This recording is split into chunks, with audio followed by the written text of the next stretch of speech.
And then for the second night, the second, the other 0.5 of the session 0.5 to make it a session 1, and that's my little dog barking in the background if you can hear it. I had them kind of leave the temple and immediately run into these 4 street toughs, not thugs, because thugs are too rough, but these 4 street toughs basically with commoners' stats in their stat block. But they were beating up Groostruck and trying to take his gold, and they already beat him up. And so I had this whole alley thing set up. And so our 4 guys from our PCs fought the 4 street toughs. They had some combat. Everything was hand to hand. They did a great job. They plowed through those street toughs. I don't even think they killed anybody. They just knocked everybody out. There was one guy who may or may not make it, and his buddies dragged him out of there. But they kind of saved the day. And then this is what's kind of really cool. We played an adventure in Waterdeep couple of years ago where the players kind of revitalized the Troll Skull Manor, and we spent a lot of time making like a business plan for this thing, and so we kind of revitalized it. The bartender who blew up in an explosion, according to the backstory for the Troll Skull Manor, became a poltergeist bartender, and so we do these funny things where he'll like fog a mirror and write some things on the mirror. But so we kind of tied those 2 adventures together, and all of these guys went to the Troll Skull Manor in this second session as they were kind of trying to figure out what to do. They also went to buy their armor, and they got trained, they got armor, they spent their gold, they took some time, and so they kind of well and truly brought themselves up to a level 1 character, still with 0 experience points at the moment, but they're level 1, they have their hit dice, now they have new armor classes, they went out to eat, but they also learned something, because when they were at the Troll Skull Manor, what they didn't know at the time was that Arbor Crestcreek was following them, and Arbor was the cleric who slid in with the pod with the rings in it. And I should mention too that after everybody got their rings, the pod just dissolved into dust in Shezo's hands, and she had kind of a quizzical reaction to that. And in fact, one of our player characters has a pretty high passive perception. It is Harlan, the wizard. He has a pretty high passive perception, and he picked up that she seemed annoyed with Arbor when Arbor came running in there, and he was kind of the only one that picked that up. And I was able to use Zoom private chat to let him know that, so he could kind of hang on to that information and share it with the group when he was ready. So he seemed annoyed. She seemed annoyed that Arbor busted in, and she seemed perplexed when the rings kind of were produced and the thing dissolved, and that she couldn't even open it.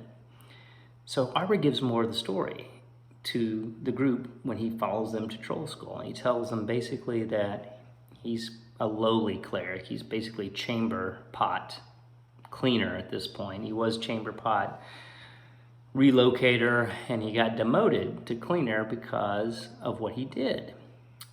He was admonished by Shezo for intervening in this interview process with these rings, and he found that interesting because why would she be mad? She called them in to go on this big quest.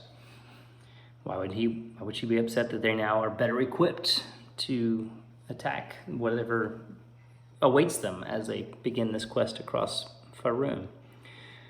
And because to go east, which is, they're like 1,500 miles east, is where they're saying that the group might have to travel, and they're going to certainly need whatever advantages they can have.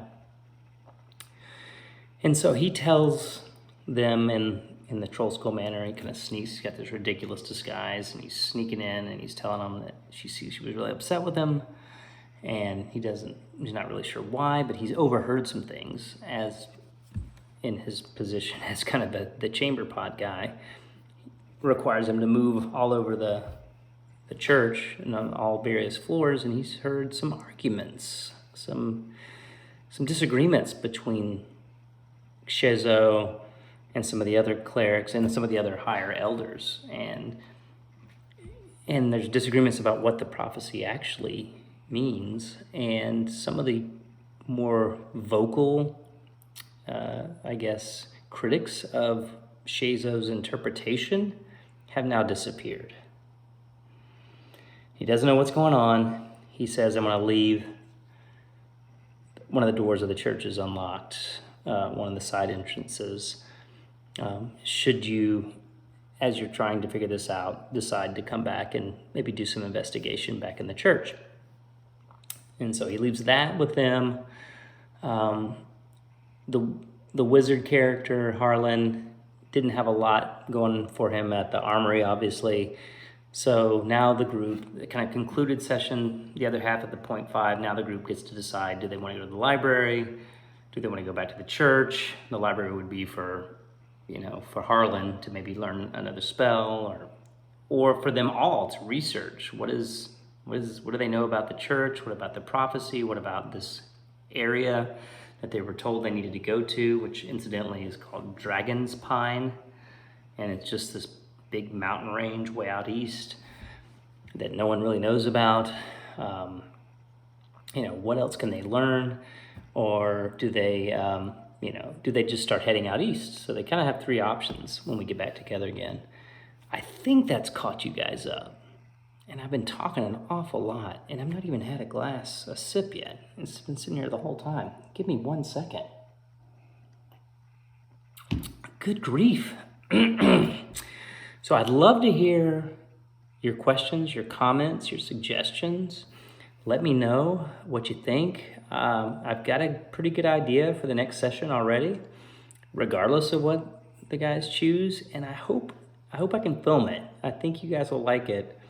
They're a great group. We got lots of different folks, sort of age ranges represented here, which is also really cool. We're a PG group, which is also good for it's fun for the whole family. We've been PG from the beginning because of how our group composition started, but we could probably start to be PG-13 since our youngest is no longer that young. But still, we have a great time. So stay tuned, though. I can't make any guarantees there if you'll see the adventure as it unfolds. If I think of anything else that will maybe change any of the story, how it's set up, I'll come back and let you guys know. Thanks for bearing with me, and I hope that was entertaining. I'll do some more videos as we go through on, kind of how did I set up the combat, or, what did I select certain things or certain settings, and how am I balancing, where the players are with what they're going to encounter, so on and so forth. And I think that's all a part of the Dungeon Master handbook, without not the actual Dungeon Master's Guide, although there's a lot of stuff in there as well, but sort of just how to run a campaign. And so if you hear me and I can share what works and what doesn't, then you all can become better Dungeon Masters and better player characters as well. One of the things I read today, and I'll leave you with this, which I thought was really interesting, it was on, I think it may be a Reddit post.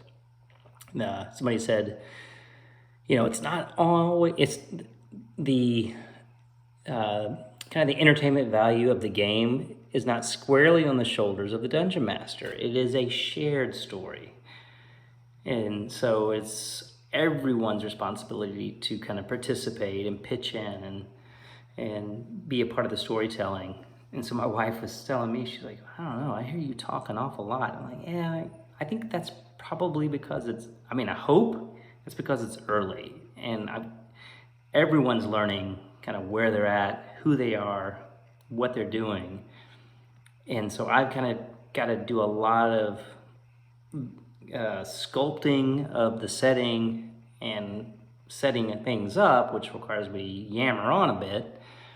But, as the things go forward, I can more set the story into motion and step back and let the players sculpt the story, which is the real joy of it. So I think there may be sort of a higher percentage as we start, and then my conversation goes down, my unidirectional conversation goes down, and their cross conversations go up, and that's where the real richness of the role-playing game comes in.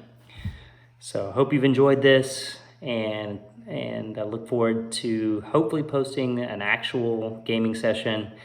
And if I can't do that, then I'll do recaps, and I'll dip into anything that you guys ask me to dip into in the comments, and hopefully help it explain where we're at and what we're doing.